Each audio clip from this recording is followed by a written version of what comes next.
मुल्क के हालात और संभल अजमेर शरीफ के मसले पर आज बिहार शरीफ के मोहल्ला चांदपुरा मखदूम फरीदुद्दीन तबेला बख्श रहमतुल्लाह अलैह के उर्स पर आए सूफ़ी खानकाह एसोसिएशन के राष्ट्रीय अध्यक्ष कौसर हसन ने तीखी खबरें से ख़ास गुफ्तगू में कई मसले और मामले को सामने रखा।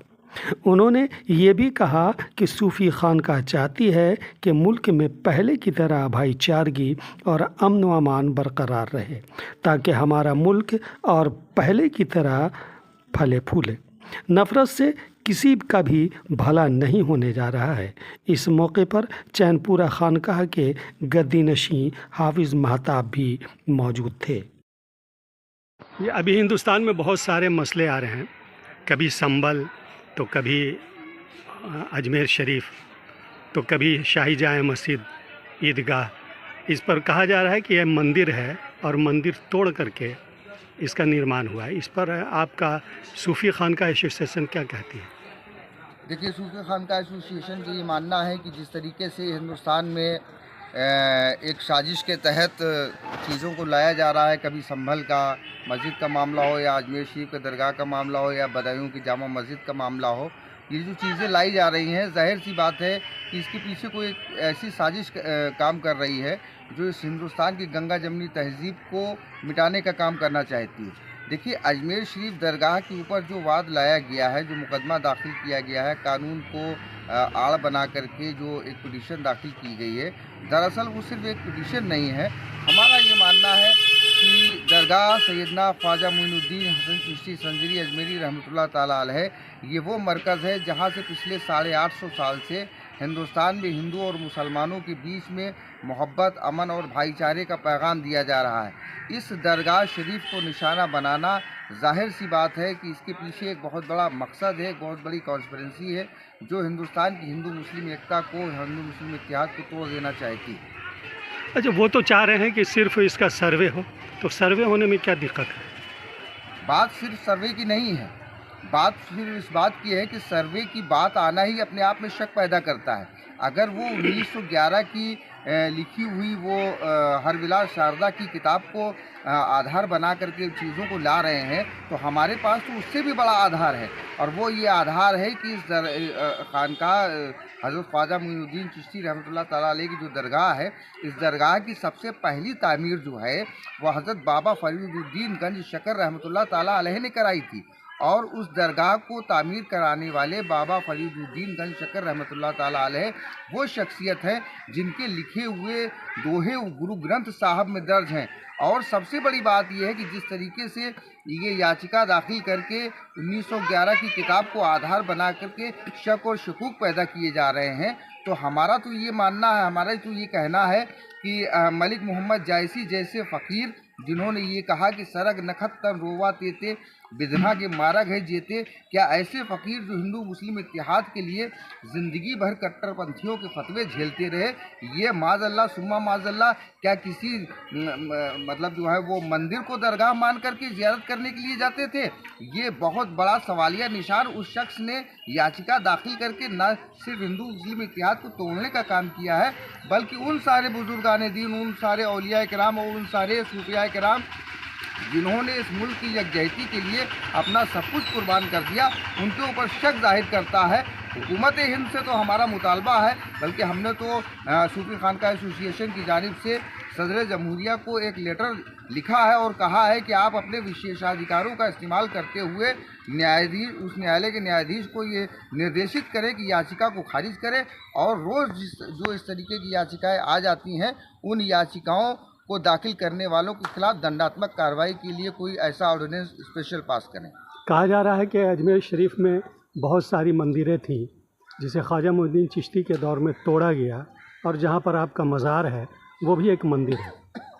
देखिए, जहाँ तक ये सारी बातें लाई जा रही हैं, पिछले 850 सालों में ये जो अब नई नई चीज़ें जो है खोद खोद करके लाई जा रही हैं, कहीं मंदिर बताया जा रहा है, कहीं कुछ बताया जा रहा है, ये यकीनी तौर पर इस मुल्क के कल्चर को, जिसे गंगा जमनी कल्चर कहा जाता है, इसको तबाह व बर्बाद करने की साजिश है।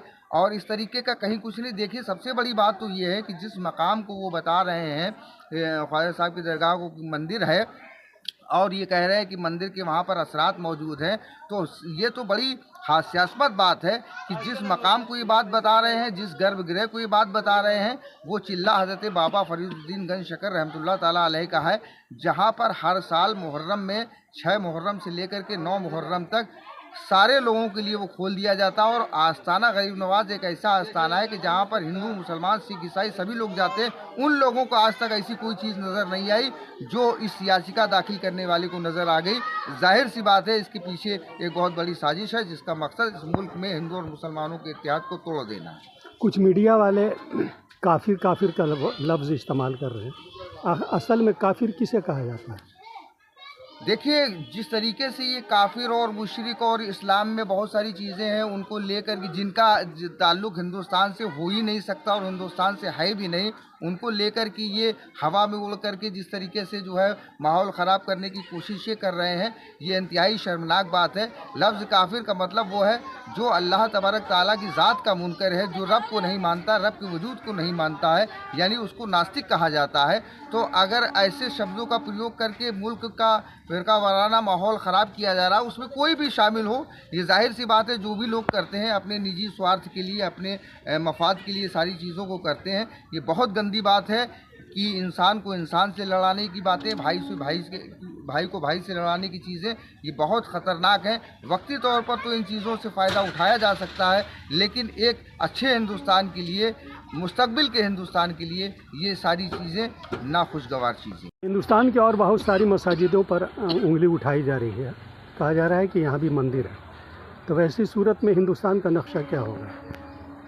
देखिए, जिस तरीके की ये चीज़ें लाई जा रही हैं, यकीनी तौर पर ये तशद्दुद को भड़काने वाली चीज़ें हैं और अमन व अमान को ख़राब करने वाली चीज़ें हैं। कभी इस पर दावा कर देना, कभी उस पर दावा कर देना।